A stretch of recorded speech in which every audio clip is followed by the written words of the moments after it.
If you look at that, China, first row, China.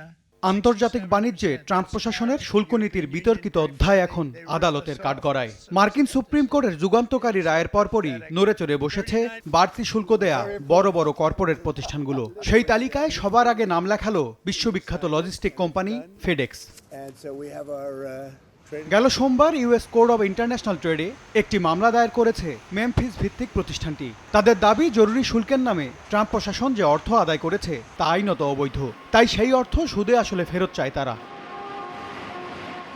মামলার প্রেক্ষাপট তৈরি হয় গত শুক্রবার। মার্কিন সুপ্রিম কোর্ট ৬-৩ ভোটে রায় দেয় যে আন্তর্জাতিক জরুরি অর্থনৈতিক ক্ষমতা আইন ব্যবহার করে শুল্ক আরোপ করে প্রেসিডেন্ট ট্রাম্প নিজের ক্ষমতার অপব্যবহার করেছেন। পেন ওয়ার্টন বাজেট মডেলের অর্থনীতিবিদদের মতে এই রায়ের ফলে প্রায় $১৭৫ বিলিয়ন বেশি শুল্ক ফেরত দেওয়ার পথ তৈরি হয়েছে।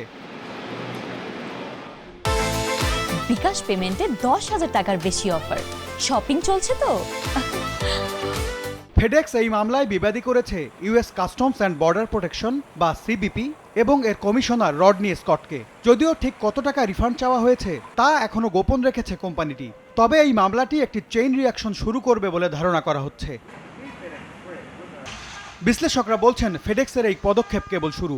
আগামী দিনগুলোতে অ্যাপল বা অ্যামাজনের মতো জায়ান্ট কোম্পানিগুলো একই পথে হাঁটতে পারে, আর তেমনটা হলে মার্কিন কোষাগারে বড় ধরনের টান পড়ার আশঙ্কা তৈরি হবে। ট্রাম্পের আমেরিকা ফার্স্ট নীতির অর্থনৈতিক সিদ্ধান্তগুলো যে বুমেরাং হয়ে ফিরছে, ফেডেক্সের এই মামলাই তার সবচেয়ে বড় প্রমাণ।